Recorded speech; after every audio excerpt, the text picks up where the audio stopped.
question for you, and answer this honestly in the comments. Do you remember the first reggae band that made you feel like the bass was in your chest?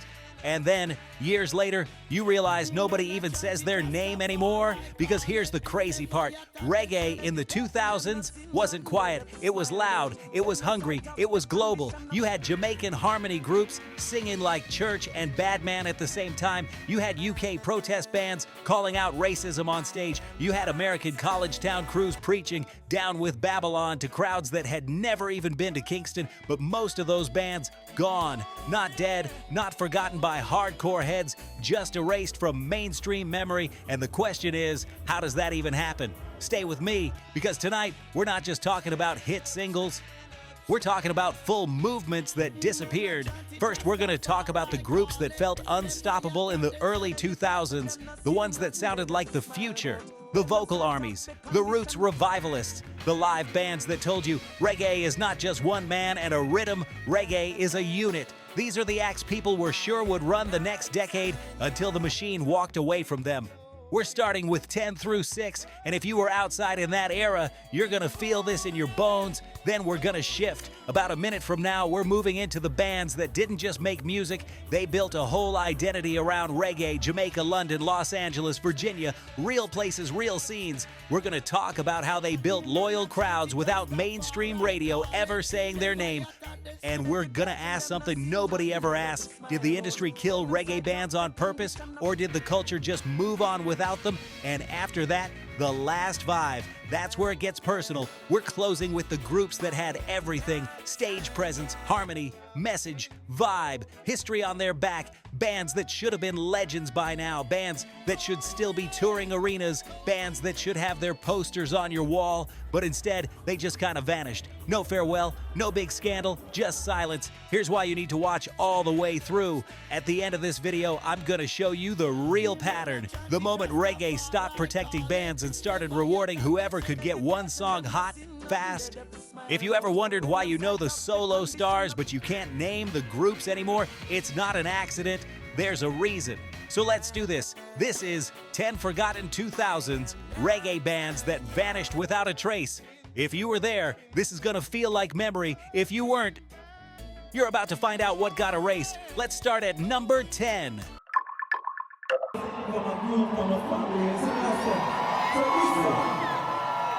Let's start with a question for you watching right now.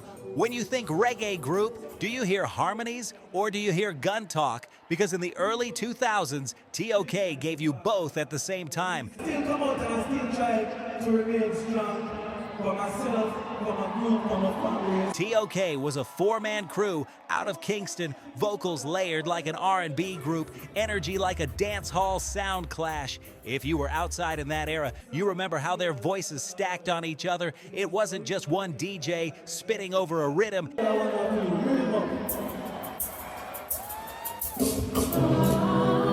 It was four different tones, four different personalities moving in and out like a machine. They hit internationally with tracks like Chi Chi Man, Gal You a Lead, and other anthems that lit up parties and clashes for a lot of people, especially in the early to mid-2000s. T.O.K. felt like the future. They were showing you what a modern dancehall group could look like. Tight hook, hook.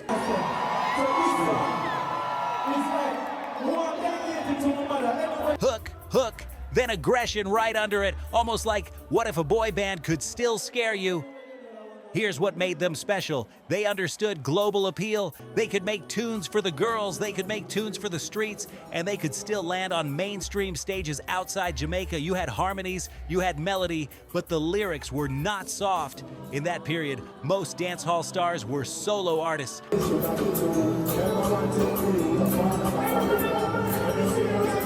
T.O.K. felt like an army, so how do you go from this is the next stage of dancehall to basically disappearing from casual memory? By the mid-2010s, after almost 20 years together, the group splits.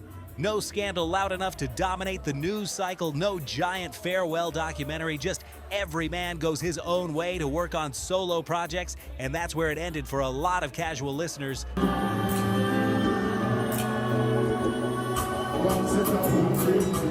Once the brand T.O.K wasn't front and center anymore, people just kind of moved on.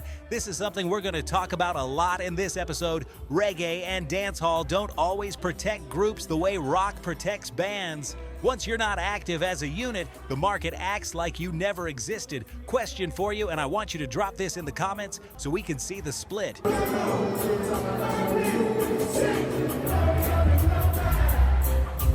Were you into T.O.K for the smooth hooks and harmonies, or for the badman energy? Which side grabbed you first? Because how you answer that tells me where you were standing in the early 2000s. All right, C-Trends fam, let's keep it real. We're pouring our hearts into bringing you the best celebrity news and music deep dives. What? Check it. A massive 98% of you aren't subscribed yet. Subscribing is how you can truly support us, helping us grow and create even better content. If you're vibing with what we do, take a sec to hit that subscribe button. It's free and makes a huge difference. Plus, ring that notification bell so you never miss out. Let's flip that 98% and build this C-Trends family together. Your support is everything.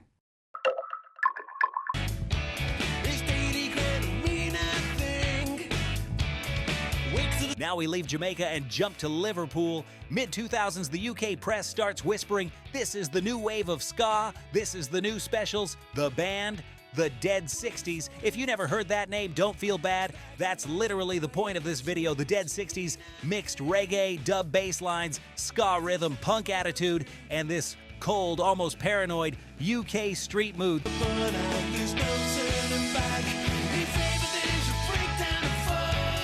Their self-titled album in 2005 sounded like it was recorded in an abandoned police station with one flickering light bulb, heavy bass, echo, sirens, lyrics about riots, authority, tension. It felt like CCTV footage on vinyl.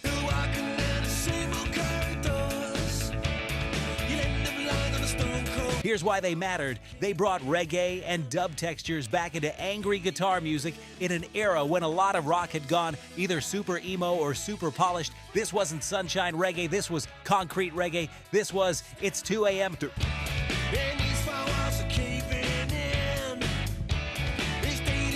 Something's about to kick off reggae, but just like that, gone. They had that burst of hype, they toured, they got some press, and then they just weren't part of the mainstream conversation anymore by the end of the decade. No long multi-album arc, no greatest hits package your uncle keeps in the car. For a lot of people, they disappear right after the first wave.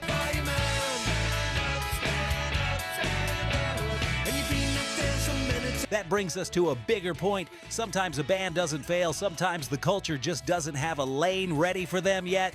The Dead 60s were too ska to be indie rock, too dub to be punk to be pop, too political to be fun background reggae.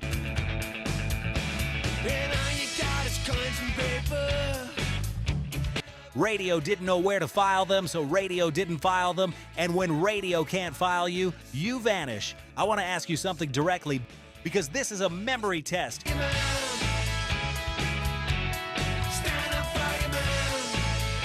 Do you actually remember the name, The Dead 60s, or do you just remember hearing Riot Radio somewhere years ago and never knew who did it? Tell me in the comments. I want to see how deep you were in that scene.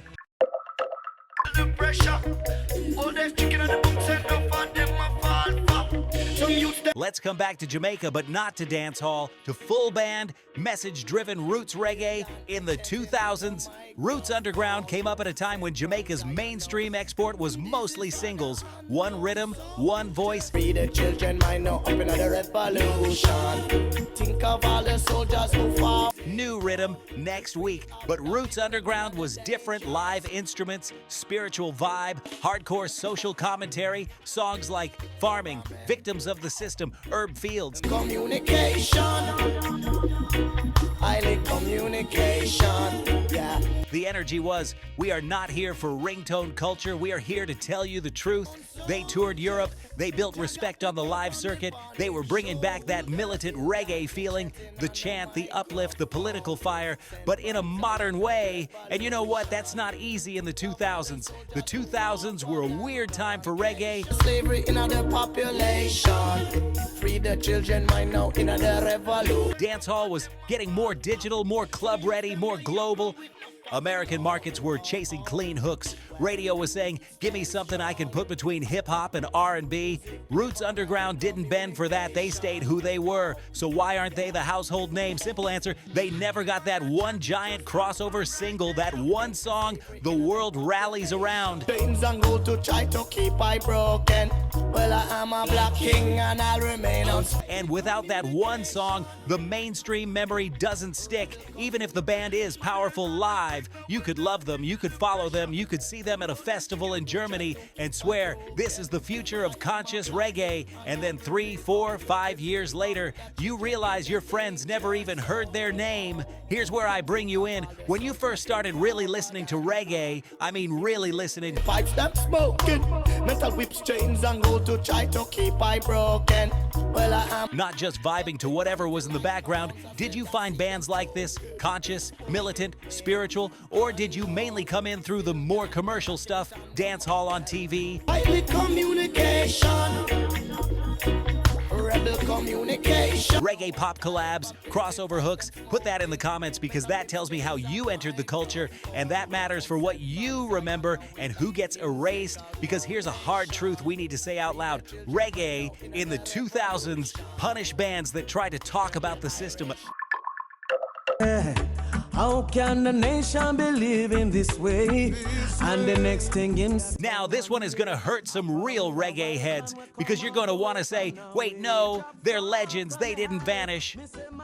Listen to the wording. We're talking about how memory works for casual listeners. Morgan Heritage, sometimes called the royal family of reggae, were a family band that brought this warm, spiritual roots meets R&B sound. Look at the schools where you them go forget them education. Do you see anything? Into the 2000s, when you hear a song like Down by the River, it doesn't feel sloppy, it feels crafted. Serious vocal arrangement, clean tone, faith, uplift, culture, dignity.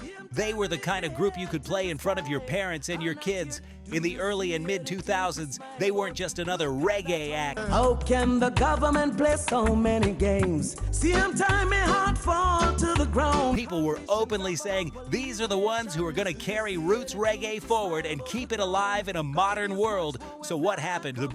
Around 2008, they step back. Members focus on solo projects. The group doesn't push as a single unit for a while. Now, if you're a dedicated reggae listener, you already know they eventually come back together. They keep making music. They even go on to win major recognition later. But that gap, that pause, that's where the memory break happened for the casual audience. Them education, them not see nothing they have to smile about. When them sight up the condition of the For a lot of people who only touched reggae through radio or MTV style exposure, Morgan Heritage just went quiet. And when you go quiet in this era, the algorithm replaces you instantly. Here's the bigger story. Reggae doesn't have a great archiving system in the mainstream. Nobody's out here telling the average casual listener, hey, this band is on hiatus, but they'll be back. Don't forget them. see nothing they have to smile about when them look on a hungry child, yeah. There's no protection. You disappear for a few years and the machine acts like you were never here. Let me ask you this and answer honestly. Did you even know they went on hiatus in the late 2000s? Or did you just assume that reggae bands stopped getting pushed by labels full stop? Because if you didn't notice the break, that tells you how fast the culture can erase a whole group's run. Oh, we live things, say everything nice, too, we full of vibes and things, Them same one. Remember this feeling because it's gonna matter when we get to the top 5 later. Minding my own business. I come face to face. We're closing this section by going to Birmingham, UK. Steel Pulse had already been speaking truth since long before the 2000s. They came out of the late 70s British reggae movement, fighting racism straight up, no sugarcoating. They were political, they were Pan-African, and they were fearless. They weren't doing island vacation reggae. They were telling you about police.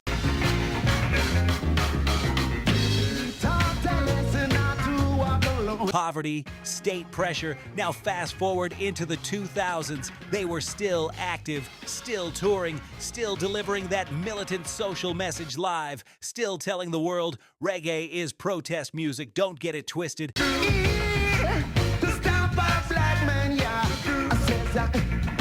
But here's the problem. The mainstream version of reggae in the 2000s, especially for young American listeners, had shifted.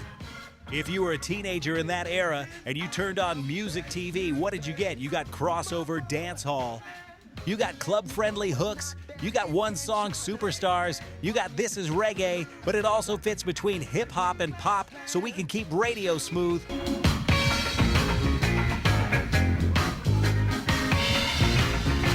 You did not get Steel Pulse on that same stage, which means a whole younger generation grew up never really hearing them, never understanding what they stood for, never learning that reggae could punch like that. So by the time they made later comebacks, to a lot of people it felt like, wait, they're still around?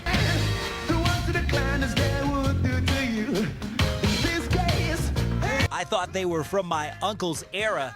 And that right there is how erasure works in slow motion. It's not that the band stopped mattering, it's that the gatekeepers stopped putting them in front of you. Let me turn it to you, and I really want you to answer this because it tells me how you were raised musically. Who taught you protest reggae first? Steel Pulse? Waiting was hopeless, it was all in vain.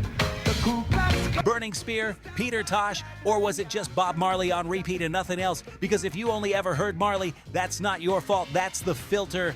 And that filter is exactly why bands like Steel Pulse can almost vanish from the wider story. This video is sponsored by The Lore Store on Amazon, your one-stop shop for music lovers across reggae, rock, pop, and hip-hop. We built it for real listeners who don't want to dig through 1,000 listings to find the right gear. Inside the Lore Store, you'll find 5 aisles. VIP, top, battle-tested essentials. Headphones, turntables, speakers, gig-safe earplugs, smart speakers. Reggae vibe, roots and lovers. Rock made easy, automatic decks, warm bookshelf speakers, vinyl care. Rock lore, classic rock must-haves. Open back cans, simple amps, living room concert vibes. Pop lore, feel-good everyday setups, clean, clear speakers, easy streaming, nostalgia-friendly picks. Hip-hop must-haves, punchy bass without the muddle, closed-back headphones and living room systems that handle low-end, plus a rotating crate of old album vinyl if you're rebuilding a 60s-90s collection. Every product page tells you who it's for, 3 pros, 1 con, and why we picked it. So you can choose with confidence. Flying soon? Check. VIP for noise canceling that tames plane roar. Mostly listening at home? Try open-back headphones that let live albums breathe. Want instant gratification vinyl? Our fully automatic turntable is 1 button from silence to music, and the record cleaning kit knocks down crackle so the bass tightens up. Headed to shows? Grab high-fidelity earplugs, hands-free at home. Our smart speaker picks let you say, play 70s reggae or classic pop, and you're there. Deal alert. If you use the link in the description, you'll land on our curated picks with current best available Amazon pricing and active discounts where applicable. Prices change, so buy now to lock in today's deal. Tap the link in the description, pick your aisle, grab a favorite, and tell me which category you want me to build next. The Lore Store. Listen better, with gear that gets out of the way and lets the music live.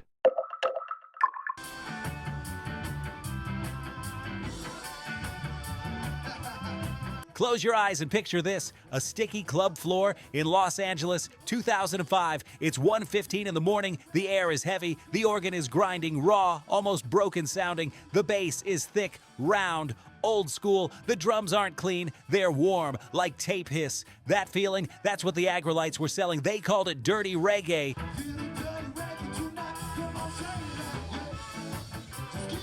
Now, what does dirty reggae mean? It means they weren't chasing the glossy, radio-friendly version of reggae that the mainstream wanted in the 2000s. They were chasing the late 1960s Jamaican feel, pre-Bob Marley, stadium era, pre-crossover pop, when reggae was still rude, sweaty, dangerous, alive. It's the sound you get when the musicians are right in front of you and you can literally feel the amp buzz.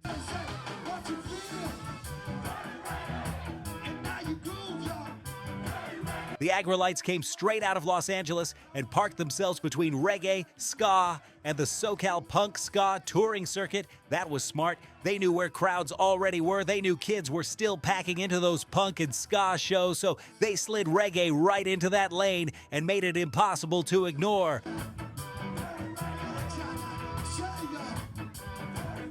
And here's the sad part. If you lived in that underground at the time, you would have sworn they were about to break wide. You'd hear them at a show and you'd think, this is it. This is the bridge between old school Kingston and right now America. But mainstream radio didn't care. The big labels in the 2000s only wanted reggae if it was packaged in a pop way, feature a singer, clean up the edges, throw a hook in that fits next to hip hop and R&B.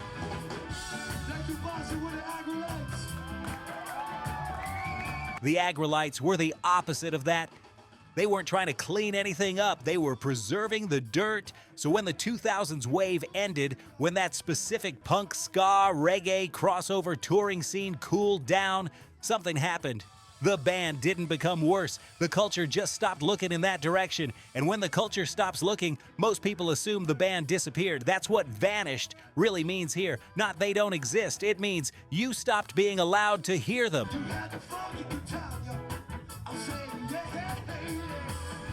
Engagement question for you, because this one tells me your age and your lane. Do you remember people actually using the phrase dirty reggae back then? Or is this literally the first time you're hearing that term in your life? Because if it's new to you, that proves how fast a whole scene can get buried.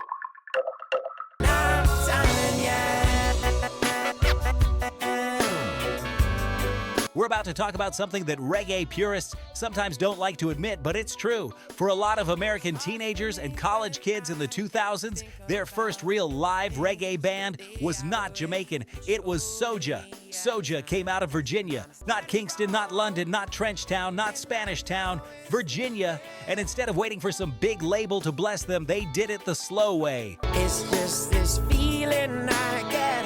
It's like I'm not time. College towns, parking lot merch tables, outdoor festivals, word of mouth, burned CDs, YouTube uploads in the early days, long sets with message lyrics. Their songs back then weren't just feel good, light a lighter. They talked about Babylon, war, corruption, U.S. foreign policy, personal struggle. I am not done yet. Weed culture, spiritual frustration, all in plain language, easy to chant with your friends. Let's be real, if you're from the U.S., and is it possible that your first time yelling down with Babylon out loud was at a SOJA show in like 2004, not in Jamaica? For a lot of people, yes, that was their entry point. Now here's where the vanished part comes in. As the 2010s came, SOJA polished up, bigger stages, bigger production.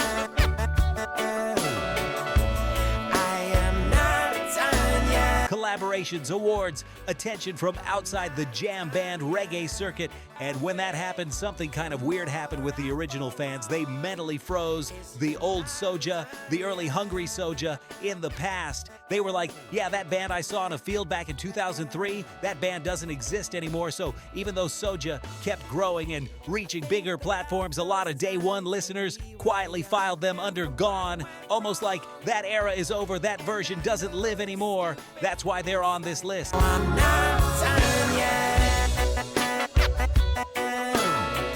Because part of this video is about how reggae bands can disappear two different ways. Some disappear because the world never gave them a shot. Some disappear because the world changed them so much that their first believers don't even recognize them anymore. I want you to answer this for real in the comments. Think about things that never been. They keep coming. Was your first live reggae show actually a U.S. band, not a Jamaican one? And if so, does that feel weird to admit or not really? Your answer tells me a lot about where reggae actually traveled in the 2000s.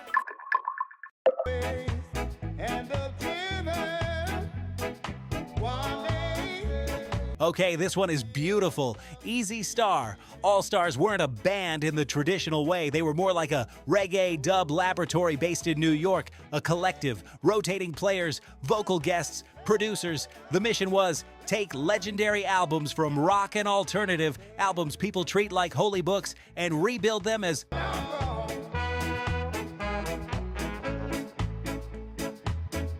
full reggae and dub experiences, not one song, the whole album. They did Dub Side of the Moon, a reggae dub interpretation of Pink Floyd's The Dark Side of the Moon. They did Radio Dread, which was Radiohead reimagined in Rootside's dub language. Later they kept going, and here's what matters. In the 2000s,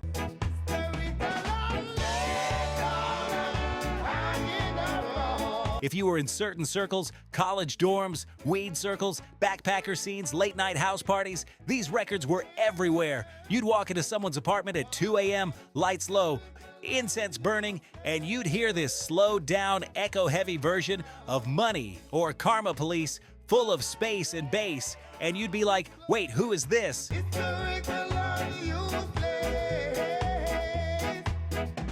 And the answer would always be, oh, that's Easy Star. The genius of Easy Star All-Stars is they proved that reggae arrangement is not lazy. It's architecture. They rebuilt rock classics like sound engineers, like dub scientists. They showed people that reggae is not just island vacation music. Reggae can reinterpret serious, complex material and make it hit in a totally different emotional register. So how did they vanish?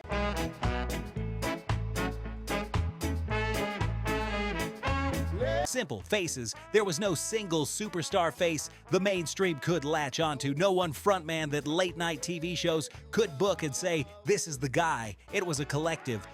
And Western music media in the 2000s still wanted one face to put on the cover. Then the tribute album era cooled off. That whole wave of let's remake a classic album in a new style started to feel less like a revolution and more like a niche.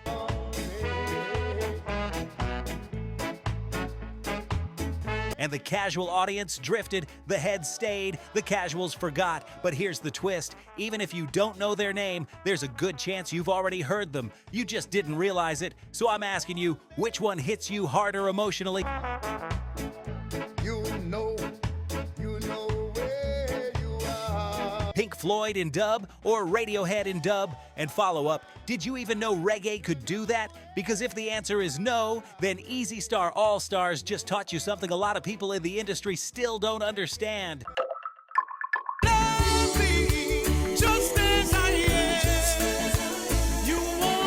We need to slow the tempo down for this one. LUST was not a garage band. LUST was not punk energy. LUST was not college festival weed chants. LUST was adult reggae. The name stands for its four members, Lukey D, Thriller U, Singing Melody, and Tony Curtis. Each of those names had weight on its own. These were not rookies. These were voices with experience and control.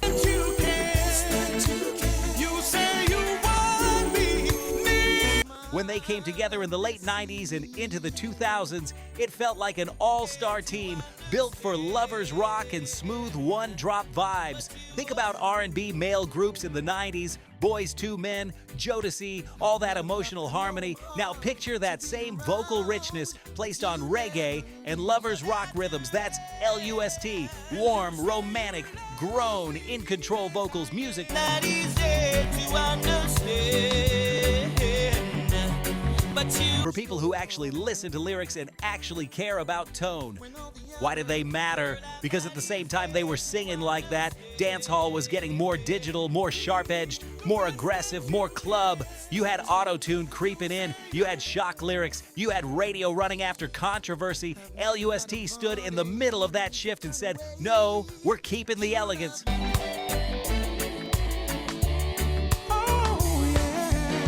But here's the built-in problem with a supergroup like that. Everyone's also a solo act. Everyone has their own career, their own bookings, their own studio time, their own brand. So the name LUST didn't always stay in the front. You'd hear the voices, but the group identity started to fade from casual listeners' memory. That's how they vanished. Not because the talent disappeared, the branding disappeared. This is why you right now might be saying, yo, I know these voices. Girl, I'm not easy to... But I don't remember the group name at all. Exactly. Let me ask you this, because I want to see where the audience is at. Do you miss four-part harmony in reggae? Real harmony, Or are you cool with the modern style where it's just one singer writing the rhythm and a hook from a feature? If you miss harmony, say harmony in the comments so we can see how many of you are still out there. All right, C-Trends fam, let's keep it real. We're pouring our hearts into bringing you the best celebrity news and music deep dives. But check it, a massive 98% of you aren't subscribed yet. Subscribing is how you can truly support us, helping us grow and create even better content. If you're vibing with what we do, take a sec to hit that subscribe button. It's free and makes a huge difference. Plus, ring that notification bell so you never miss out. Let's flip that 98% and build this C-Trends family together. Your support is everything. How can the nation be living this way? And the next thing Now we're at number 1, and number 1 is not a single band. Number 1 is the reason all these bands can disappear in the first place. Here's the heartbreak truth about reggae in the 2000s. Reggae in that era was not designed to protect bands. It was designed to reward moments. Let's break that down. In Jamaica, the economy of the music was built around solo firepower, one artist, one rhythm, one hit, fast turnover. Drop a tune this week, voice a new rhythm next week. People, this song means a lot to all of us. It was originally inspired. That system is beautiful in its own way, and it keeps the culture alive and constantly updating, but it doesn't always leave space for a stable band with a shared identity, long-term storytelling, and long-term investment. If you're a promoter in 2003, booking one hot DJ is cheaper and easier than flying in a whole band with instruments and backline. To stop our black man, yeah. I said that. The Ku Klux In the U.S., you're at the same time, another lane opened, reggae rock, college reggae. This lane loved live bands, yes, but it also pushed personalities. The charismatic frontman, the dreadlocked singer with the mic and the message, the person you could put on a poster and sell t-shirts around. Again, it's efficient. Again, it builds money. But again, it quietly makes the band less important than the face. Then you add the labels. Labels in the 2000s were nervous. The industry was getting rocked by downloads, leaks, LimeWire, all of that.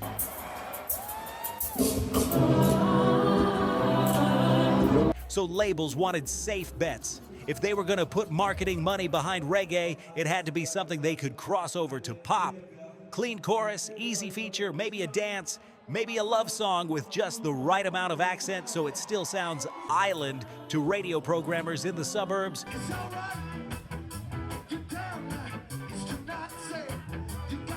A militant UK roots band, too political, a four-man harmony group from Kingston, too complex, a dub collective with no single star, too confusing, a live American reggae band talking about war and Babylon and policy, too risky, a Los Angeles crew playing 1969-style organ grooves, too raw. So what happens? The bands don't stop playing, the culture just stops shining light on them, and once the light cuts off, the casual memory dies. That's what vanished without a trace really means. It means the world let them fade. Times when we were. Here's where I need you, and I'm serious. This is not just engagement. This is the mission of this channel. In the comments right now, name one reggae band from the 2000s you still play that nobody around you seems to remember. Just one. Put the name. No explanation. Just the name. Well, we stand strong. Fight against the slavery in other. Because when you say that name in public, two things happen. The algorithm learns that band still matters. Somebody else in the comments sees that name and goes, oh my God, I haven't heard that in years. If you enjoyed this episode, then go watch this video.